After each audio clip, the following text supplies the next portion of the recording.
Sign it, Grady. It's easier for everyone. I'm not signing anything before breakfast. The deputy doesn't have all morning. There's a deputy in my kitchen? On the porch. He's here for the children. Say that again. Slower this time. The court granted me temporary guardianship. Piper and Micah leave with me today. On the strength of what paper? A medical evaluation. You were examined. You know you were examined. I was examined. Tell me the day. The 14th. Dr. Mabry's office, 2 in the afternoon. Piper, go to my room. Bring me the blue folder, the one from the hospital. There isn't time for this. Deputy, we should get the children to the car. There's time to read one date. They heard a drawer slide, then a second, then nothing, and the deputy shifted his weight on the porch boards, and Renata called through the wall that they had somewhere to be. "It's not in the desk," Piper called back. "Gray bin, under the bed." Grady kept his eyes on his wife the whole time. A long few seconds, then quick footsteps, and the girl came back with the blue folder held against her chest. "Open it. Read me the wristband, the plastic band they cut off my arm." She knelt on the floor, spread the folder open, found the band, and ran her finger to the date. "It says admitted the 14th, 6 a.m. You were in surgery, Dad. That's the VA hospital. That's 90 miles from here." "Renata, look at me. How did a doctor examine me in his office at 2 o'clock on a day I was under anesthesia in another county?" She did not look at him. She looked at the deputy, and she lifted the folder in her hand a few inches, the way a person lifts a ticket at a gate, and she said the children needed to get their shoes. That is where the story begins, in a kitchen that smelled like toast with a plastic hospital band on the table between a man and the woman he had married 11 months before. The man was Grady Radley. He was 41 years old, and his hands, which everyone in that town had decided were unsteady, were the steadiest things in the room. Grady had been an Army combat medic. 2 deployments. He came home with a piece of metal in his left leg, and a brain that sometimes lost the middle of a sentence and had to walk back to find it. The Department of Veterans Affairs rated him 100% disabled, permanent and total. People heard that number and did the arithmetic wrong. They heard it and decided he was broken. They were polite about it, which was worse. His first wife, Laurel, had been the one who could translate him to the world, and Laurel had died 3 years earlier when a truck ran a red light on a Tuesday. After that, it was Grady and 2 children in a small house at the edge of Delmar County, and a discipline he had carried home from the field and never put down. A medic accounts for people. You count them in, you count them out. You do not lose a soldier you can account for. He had run his little family the way he had run an aid station, and he had written down everything because a brain that drops words cannot be trusted, but a notebook can. Renata Doyle had come into their lives 18 months earlier and married him 7 months after that. To the town, she was a small miracle. Here was a graceful, patient woman who had chosen to love a wounded veteran, who pushed his wheelchair on his bad days and spoke for him at the pharmacy counter and told the neighbors with wet eyes how hard the nights could be. They admired her for it. They told Grady, to his face, how fortunate he was. He had believed them. That was the part he would have the hardest time forgiving later. He had believed them, and he had let her hold the pen. Because a man who cannot always trust his own memory learns to let someone else keep the records. And Renata had offered so gently, so early, to keep the records. Micah was 6. He came into the kitchen holding his sneakers by the laces, one in each hand, and he looked at the deputy on the porch through the screen door, and he looked at his father, and he asked the question that would stay in Grady's chest like a splinter for the rest of his life. "Dad, did I do something wrong?" "No," Grady said. "You didn't do one thing wrong. Look at me. This is a mistake on a piece of paper, and I am going to fix it. I need you to be brave for a little while. Can you count for me?" "Count to what?" "To me. Count the days until I come get you. Start this morning. Don't lose count." Piper was 12, and she did not cry, because her father did not cry, and she had spent 3 years learning to be like him. She stood by the counter with the blue folder open in her arms, and she read the wristband a second time to herself, quietly, the way you check a thing you already know is true, and she watched her stepmother refuse to answer a question about a date, and something in her went very cold and very clear. "I keep a notebook too," Piper said. She said it to Renata, not loudly. "You know I keep a notebook." For 1/2 of 1 second, the graceful woman's face did something it was not supposed to do. Then it smoothed over, and she said it was time to go, and she put her hand on Micah's shoulder, and she steered him toward the door. The deputy was young and unhappy. He had a court order in a manila envelope and no wish to be standing on this porch. He told Grady, quietly, man to man, that the order was temporary, that there would be a hearing, that this was not the end of anything. He believed he was being kind. He was reading from a paper that a lie had built, and he did not know it, and Grady did not blame him. Grady knelt down on the leg that did not bend well so that he was level with his son, and he fixed the strap on Micah's sneaker, and he did it without a single tremor, because his hands only shook when no one's life depended on them being still. Count the days, he said again. Okay, Dad. What number are you on? 1. Good, don't lose it. Then his children went down the porch steps and into a car, and the car backed out of the gravel drive, and Grady Radley stood in his own doorway with a plastic hospital band in his fist and understood with the flat clarity of a man reading a chart that he had been robbed by someone he had let sleep in his house. He did not chase the car. A medic does not run into fire without a plan. He went back inside, and he sat down at the table, and he laid the wristband flat and smoothed it with his thumb. Then he opened his own notebook, the black one, the one he had kept every day since the field. And he turned to the page for the 14th, and he read his own handwriting from that morning, shaky and slow because he had written it coming out of anesthesia. Surgery 0600, left leg, home late. Renata drove. She had driven him. She had been in the car with him, 90 miles away on the 14th at 2 into the afternoon. She knew exactly where he had been. She had signed a paper swearing he was somewhere else, being examined by a doctor he had never sat in front of. The toast was still in the toaster. He had pushed the lever down before any of it started. He reached over now and pulled it up, and the 2 slices were cold, and he looked at them for a while, and then he did the only thing the field had taught him to do when everything was on fire and he was the only one left standing. He started writing it all down. The County Veterans Service Office was 2 rooms above a hardware store, and it was run by a man named Hank Pruitt, who had lost most of his hearing to a mortar and all of his patients to paperwork.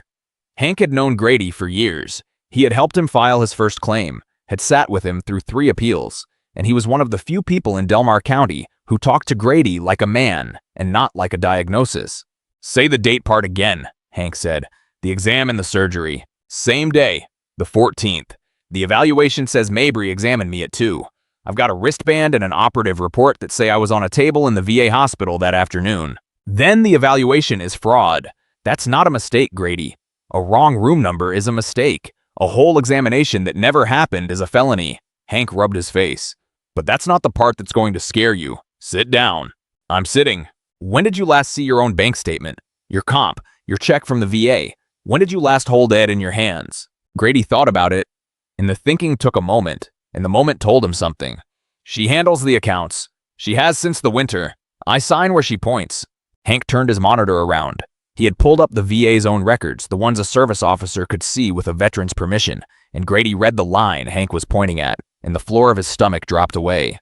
There was a determination on file, a rating agency decision dated back in the winter that Grady Radley was found incompetent to handle the disbursement of his own funds. And where the VA finds a veteran incompetent, the VA appoints a fiduciary, a person legally authorized to receive and control every dollar of that veteran's benefits. The fiduciary of record for Grady Radley was Renata Doyle. She's not trying to take your kids, Hank said slowly. Taking your kids is the second thing. The first thing already happened. She already took the money. All of it. Legally, on paper, with the government's blessing since February. Grady sat very still. He was doing arithmetic again. The real kind this time. The kind he was good at. 100% permanent and total. The monthly compensation, the special allowances for the leg, and the aid he needed on bad days. And underneath all of it, the thing that made the whole scheme worth the effort. The retroactive award. His rating had been backdated on appeal, and the VA had paid the difference in one lump sum. $92,000 deposited 11 months ago into an account a fiduciary now controlled. She married me, Grady said, 11 months ago. When did the lump sum hit? 11 months ago. Neither of them said anything for a moment. Outside, a truck went by on the 2-lane, and the window buzzed in its frame. Grady sat with it, and the sitting brought back a year of small things that had not looked like anything on their own. That was the genius of it, he understood now. Nothing she had done was a single loud act a person could point to. It was 1,000 quiet ones. She had answered his phone when friends called and told them he was resting, and they had stopped calling. She had driven him to appointments and gone in with him and answered the doctor's questions before he could find the words, and the doctors had started addressing her. She had suggested so reasonably that he not go to the VSO breakfasts anymore, that the noise was hard on his head, and he had believed her because some days the noise was hard on his head. One thread at a time, she had cut him loose from every person who had known him before her, until the only witness to his life was the woman rewriting it. A man alone is easy to describe to a court.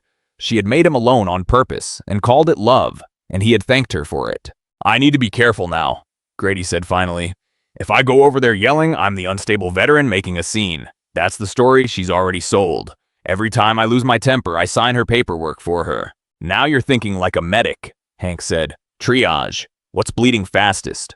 "The kids are bleeding fastest, then the fraud. The money will keep. She thinks she already has it." He stood up. "I need the meds first, before she cleans that up." Because there was another thing, and it had been sitting at the edge of Grady's mind for weeks, the way a wrong sound sits at the edge of sleep. The bad days had been getting worse, not his leg, his head. The lost words, the gray hours, the mornings he could not swear to what he had done the night before. He had told himself it was the injury getting older along with him. He had written it in his notebook in a shaky hand and been ashamed of it. Now he sat in his kitchen with the amber bottles lined up on the windowsill, and he did the one thing he had trusted his whole life. He counted. He knew his doses. A medic knows doses the way a musician knows scales. He counted the pills in each bottle, and he checked the count against the date on the label and the number the pharmacy had dispensed, and the arithmetic did not close. There were too few pills in 2 of the bottles. Far too few. Someone had been giving him more than the prescription, on the days the world went gray, and then handing him the notebook to write down that he'd had a bad night. He did not throw the bottles away. That was the field again, the discipline of it. Evidence is not garbage. He bagged each bottle and labeled each bag in his own hand with the date and the count, and he photographed the labels, and he drove the whole collection to the VA pharmacy and asked a technician he trusted to pull the dispensing record and print it. The printout and his count told the same ugly story from 2 directions. A man does not have a psychotic break on schedule, but a man can be given twice his dose the afternoon before an evaluator happens to visit. That evening, Renata came by the house to collect some of the children's things, and Grady made a decision that cost him more than anyone watching would ever know. He did not accuse her. He performed. He let his shoulders round and his voice go soft and slow, and he apologized to her, and he thanked her for handling things he could not handle, and he watched her face relax into the certainty that he was exactly the man she had described to the court. She patted his hand on her way out. She told him to rest. She said the hearing was a formality and that everyone only wanted what was best for him. When her car was gone, he stood in the dark kitchen and he was shaking, finally, all the way down, because now no one's life depended on his hands being still, and he let them shake. Then he stopped and he wiped his face and he wrote the date at the top of a clean page. He wrote, "She still thinks I can't count. The VA fiduciary program has a quiet man in it whose whole job is suspicion. He is called a field examiner, and once a year, or whenever something smells wrong, he shows up to make a fiduciary open the books and account for every dollar of a veteran's money. The field examiner for Grady's region was named Nolan Fisk, and he had been doing the work for a long time, long enough to have a sense, the way an old carpenter can feel a stud behind plaster. Hank Pruitt knew him, and Hank made a call, and 2 days later Nolan Fisk sat at Grady's kitchen table with a laptop and a face that gave away nothing. "Understand what I can and can't do," Fisk said. "I don't run the custody case. That's a county court. That's a different building, different judge. What I run is the accounting.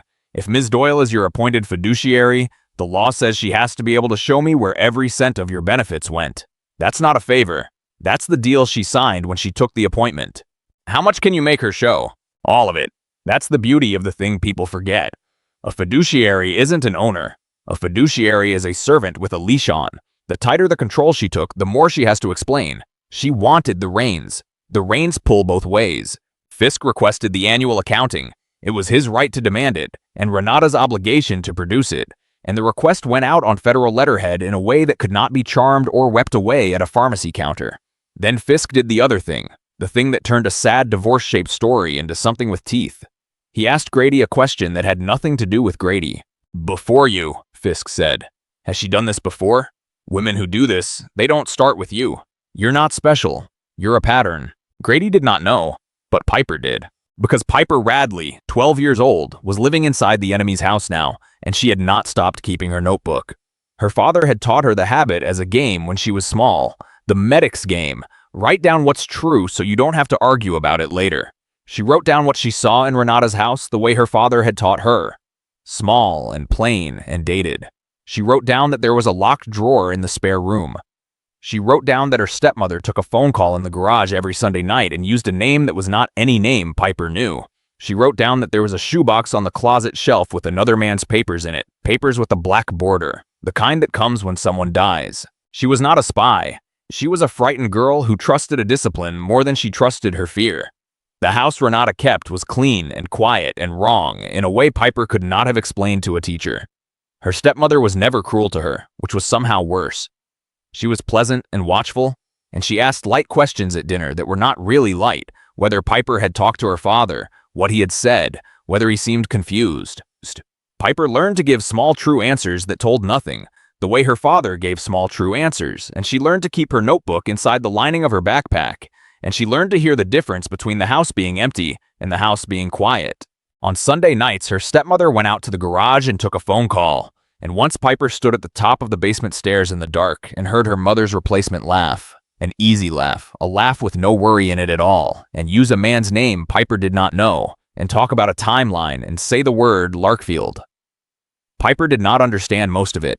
She wrote down all of it, and on a visit day, sitting across a diner table from her father with a milkshake between them, she slid a folded page across the formica the way she had seen him slide things, flat, under the fingers. There was a name, she said, in the box in the closet, on the death papers, Wendell Frost. Grady kept his face the way his father's people keep their faces. Did you write it down exactly? I always write it down exactly. You taught me. Wendell Frost. Hank ran it and Fisk ran it, and the thing that came back stopped all three men cold. Wendell Frost had been an Army veteran, disabled, older, alone. 4 years before he had married a graceful, patient woman who cared for him devotedly in his decline, and who had been appointed his VA fiduciary when a doctor found him incompetent to manage his funds, and who had controlled every dollar he had until the day he died of what the certificate called natural causes. The graceful, patient woman had used a different last name then. The photograph on the old benefits file was the woman sleeping under Grady Radley's roof. She had not started with Grady. Grady was not special. Grady was a pattern. She married wounded veterans with clean, permanent, government-guaranteed incomes. She got them declared unable to manage their own money. She took the leash, and she waited. Wendell Frost had not survived his marriage. Grady was meant to be the next name in a box on a closet shelf. If you have ever wondered why the most dangerous person in a life so often wears the face of the one sent to help, this is the reason. Help is the one costume nobody checks at the door. That was the thing Fisk had meant. That was the pattern. And it changed what everyone was doing, because a woman skimming a pension is a fraud case, but a woman who marries disabled veterans, isolates them, drugs them into looking incompetent, and outlives them for their benefits is something with a much older and uglier name. The same evaluator had signed both findings. Dr. Errol Mabry had put his name to the paper that declared Wendell Frost incompetent, and his name to the paper that declared Grady Radley incompetent. And when Fisk laid the two evaluations side by side, the language was not similar. It was identical.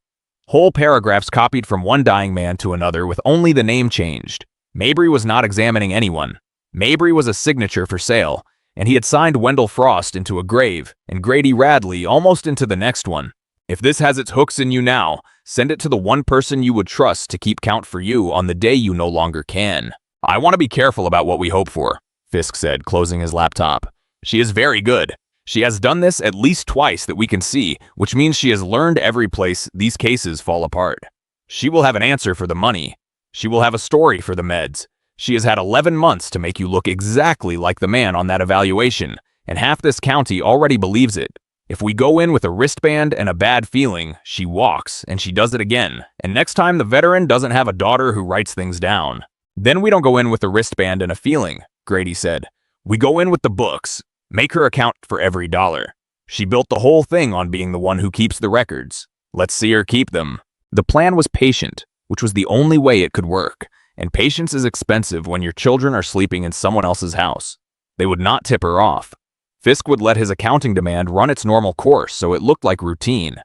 Hank would quietly pull the full Frost file through channels that would not ring an alarm.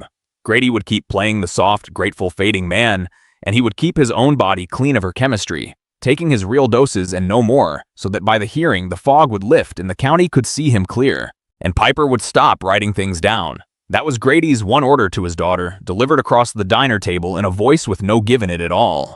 You're done. You've done more than a soldier twice your age. Whatever's in that house, it's not worth you.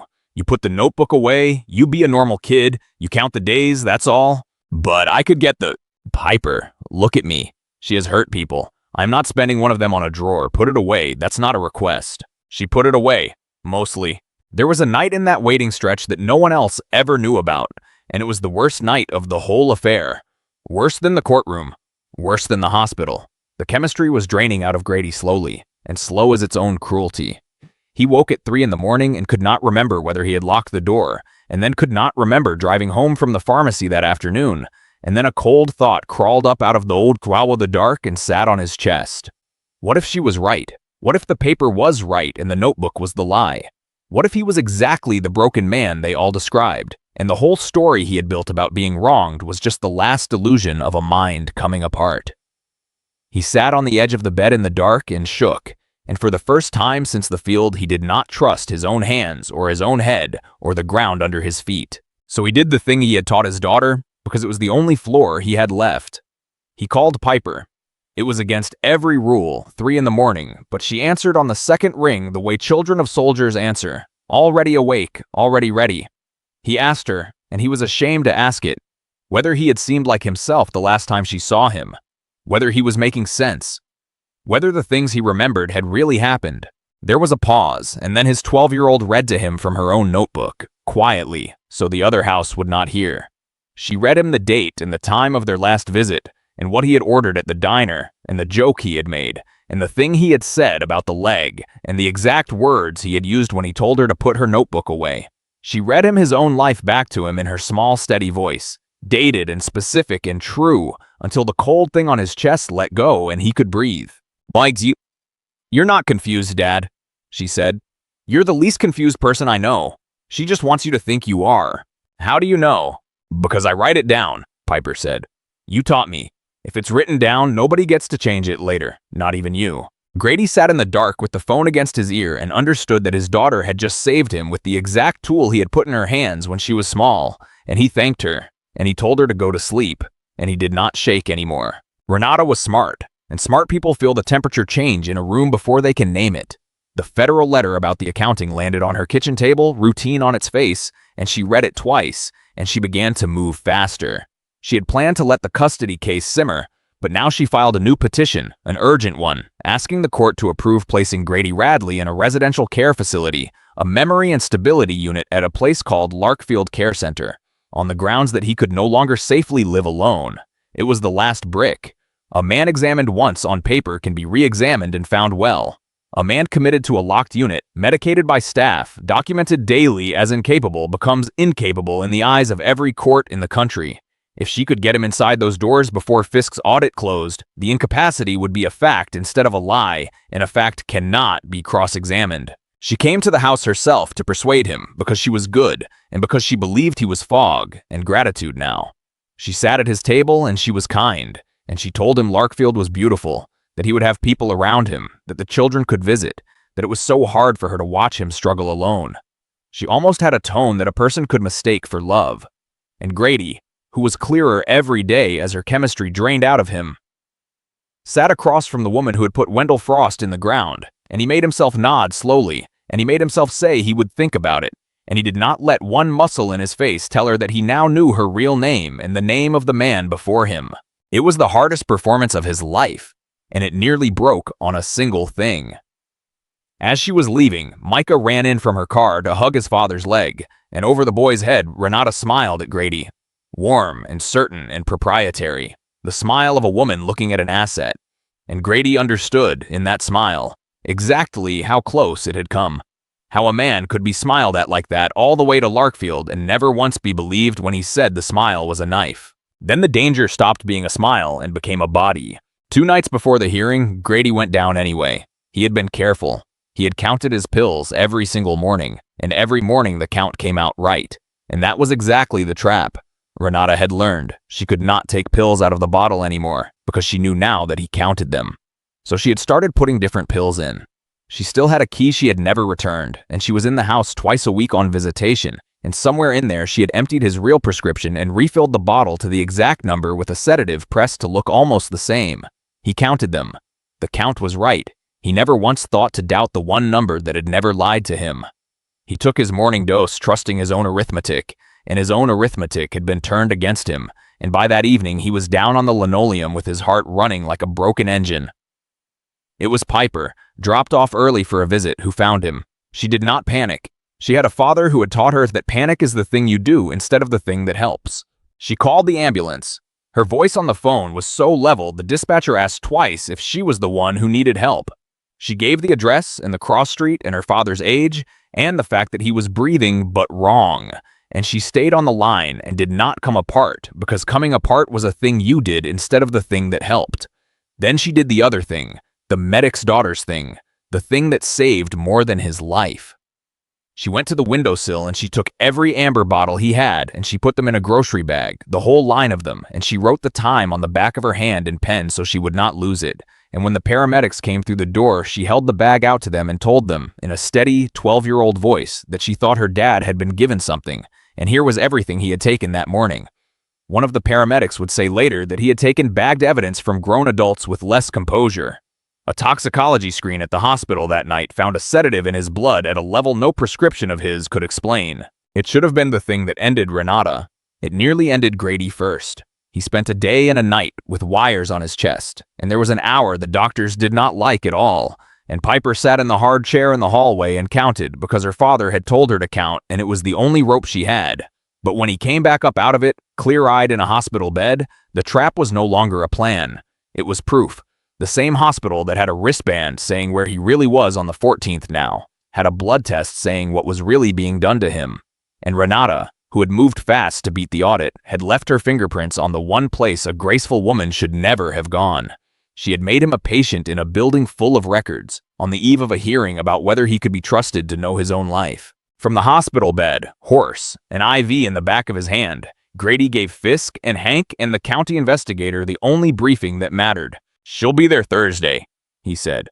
"She'll bring the doctor's paper, and she'll bring that soft voice, and she'll tell them I belong at Larkfield. Let her. Let her get all the way to the end of it. Don't stop her early.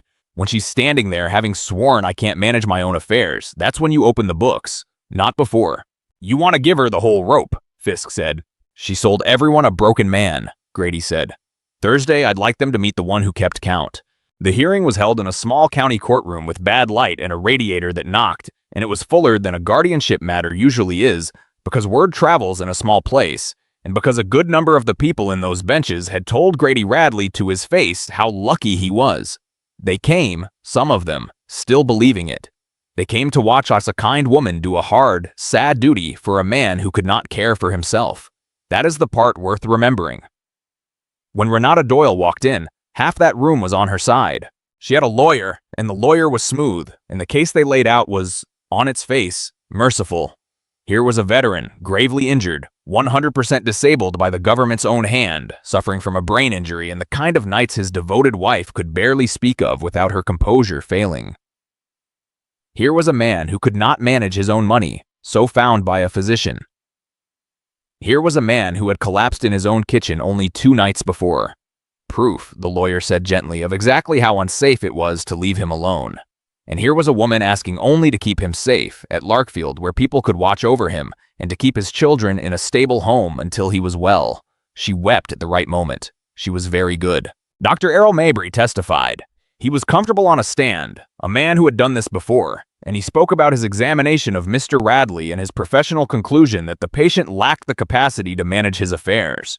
He was asked about the date of the examination, and he said the 14th, and he described the office and the time of day, and Grady sat at the petitioner's mercy and watched a stranger describe examining him in a room he had never entered. Then Renata's lawyer did the thing they had planned for, the thing Grady had wanted him to do, though the lawyer did not know he was walking into a room with the floor already cut. He introduced Grady's own notebook, the black one. Renata had lifted it from the house weeks earlier, on the visit when she came to sell him on Larkfield, and she had gone through it only for its shakiest pages because she wanted the worst handwriting a court could see. She had never read the dates. She had stopped believing, a long time ago, that anything in Grady's head was worth reading closely, and that contempt was about to cost her everything. Her lawyer held it up as the clearest proof of all. "Look at the handwriting," he said, turning pages for the judge. "Look how it shakes. Look at the gaps, the lost words, the entries that stop in the middle. This, he said, is the mind we are asking the court to protect. He read a line aloud in a kind, pitying voice, a line Grady had written on a gray afternoon. Half a sentence that ran off the edge of the page into nothing. He thought he was holding up a broken mind. He was holding up a logbook. When it was Grady's turn, he did not raise his voice because his father's people do not raise their voices, and because Fisk had told him the calmer he was, the louder the books would speak. His own lawyer asked him to take the notebook back and to read, not the shaky lines the other man had chosen, but the dates, just the dates, in order, and what was written beside them. He read the entry from the 14th. Surgery 0600, left leg. Renata drove. He set beside it the hospital wristband and the operative report, and he asked the room the same question he had asked in his kitchen, how a doctor had examined him at 2 o'clock in an office 90 miles from the table he was strapped to. Dr. Mabry in the gallery stopped being comfortable.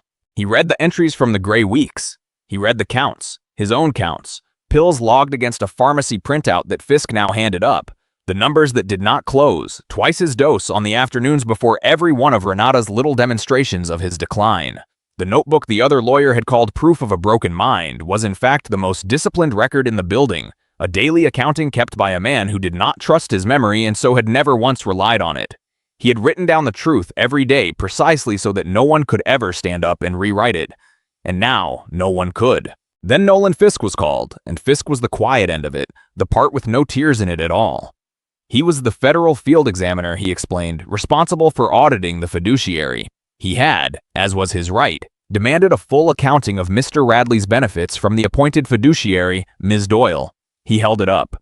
He walked the court through it line by line in a flat voice, the way you read coordinates, the monthly compensation and where it had gone, the special allowances and the retroactive award, the lump sum, $92,000, deposited 11 months earlier, 11 days after the wedding. He showed where it had gone to. It had not gone to Grady's care, or Grady's children, or Grady's house. It had gone in pieces into accounts that belonged to Renata Doyle, and it was very nearly gone for good. A fiduciary is not an owner, Fisk told the judge, the same words he had said at Grady's kitchen table.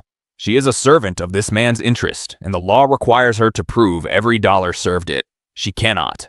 I have given her every chance the statute allows. The money did not go to him. It went to her. The smooth lawyer objected that this was a financial matter for another forum, not a reason to deny a wife's petition to protect her husband, and for one bad moment the old judge seemed tired enough to agree, to split the difference, to send the money question one way and let the sad, soft custody question go the other. And Grady felt how close it still was, how a person could do all of this and still lose to a shrug. That was when Hank Pruitt asked the court to consider one more file, and the county investigator laid it on the bench, and the room changed temperature all at once. Wendell Frost, the photograph on the old VA benefits record, the graceful patient wife appointed his fiduciary after a physician found him incompetent, the wife who had controlled his every dollar until he died. The same photograph as the woman at the petitioner's table. The same evaluator's signature, Errol Mabry, on Frost's incompetency finding as on Grady's. The paragraphs identical word for word from one man to the next. And beside it, from a hospital 2 nights old, a toxicology report on Grady Radley showing a sedative in his blood at a level no prescription could explain, taken the very night his 12-year-old daughter had the presence of mind to bag every bottle in the house. The state lab had opened those bottles since. The tablets inside did not match anything his pharmacy had ever dispensed. His real medication had been swapped out, pill for identical pill, for the sedative now sitting in his blood. The smooth lawyer stopped objecting. He had signed on to defend a grieving wife, and he understood, all at once and visibly, that he was standing next to something else. And he took a small step sideways, the way a man steps back from a thing on the ground he has just realized is alive. Renata did not break the way people break in stories. She was too good for that. She simply went still, and the warmth drained out of her face and did not come back. And for the first time, the room saw the thing under the costume, the flat attention of a person calculating an exit. She said in a voice with no weeping left in it, that she wanted to speak to her lawyer. It was as close to a confession as her kind ever comes, the moment the grief turns off like a tap because it was never plumbed to anything real. The judge did not send her to Larkfield's beautiful grounds. He vacated the guardianship. He ordered the children returned to their father that day. He referred the financial accounting, the false evaluation, the toxicology, and the Frost file to the United States Attorney, because misuse of a veteran's benefits by a federal fiduciary is a federal crime, and everything stacked beside it was worse. Dr. Errol Mabry was escorted out to answer for 2 signatures, and there would be more than 2 once investigators started pulling every file he had ever sold. And Renata Doyle, who had married 2 wounded men for the guaranteed checks the government tied to their broken bodies, who had drugged one into looking incapable and buried the other and reached for a third, walked out of that courtroom between 2 people whose job it was to make sure she did not walk any farther. She passed Grady on the way out. She looked at him, and there was no love in it, and there never had been. And Grady, who had spent his whole adult life learning to keep the dying calm, found he had nothing to say to a person who had made her living off men who trusted the one sent to help them. He let her pass. He had a boy in the hallway to go count to. Micah was on the bench by the door with his sneakers on, the same sneakers, and when he saw his father coming, he slid down and ran, and Grady knelt on the leg that did not bend well and took the weight of him and did not let it show that it hurt. The boy pressed his face into his father's collar and said a number into his neck, muffled, and Grady had to ask him to say it again. 23, Micah said. I didn't lose count. It was 23 days. 23 days, Grady said. You counted every one. You said don't lose count. You didn't lose a thing, Grady said. You held the whole line.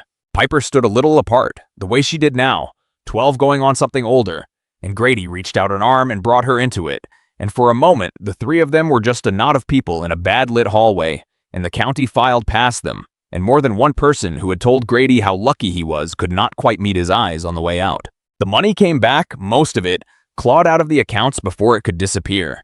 The finding that Grady Radley could not manage his own affairs was reviewed and reversed, and the word was struck from his file.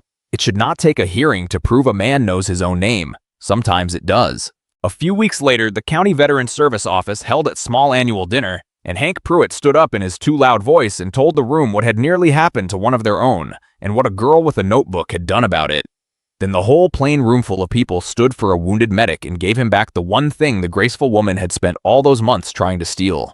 The sight of people looking at him and seeing a man they respected. He said only that his daughter should be standing, not him, and he made Piper stand, and she hated it, and she did it. He kept the black notebook. He keeps it still. There's a page in it from the morning everything started, cold toast and a hospital band. And there's a page from the night in the hospital when his own heart ran wild. And there's a page in a 12-year-old's careful hand that reads Wendell Frost because Piper wrote that one and he will not tear it out. But the entry he goes back to is a short one, near the end. 4 words he wrote the night his children came home and fell asleep in their own beds down the hall. He had sat at the kitchen table where all of it began, and he had picked up his pen, because that is what he does, and he had written the oldest rule he knew, the one the field gave him, and the one that gave his children back. You count them in, you count them out, nobody gets left in the field. The most dangerous person in Grady Radley's life had arrived wearing the face of the one sent to care for him, and half a county had helped her by mistaking a kind voice for a kind heart. She was stopped by the 2 people everyone had counted out. A veteran the world had written off as broken, who turned out to be the most reliable witness in the building because he had never once trusted his own memory over a written record. And a girl of 12 underestimated the way children always are, who saved her father's life because he had taught her, when she was small, that the truth is something you write down before anyone can talk you out of it. They kept the count. Between the 2 of them, a broken medic and a girl of 12, they had accounted for every soul that mattered, and not one of them was left in the field. And it held. If this story moved you, send it to someone who was underestimated, and tell them you were watching all along.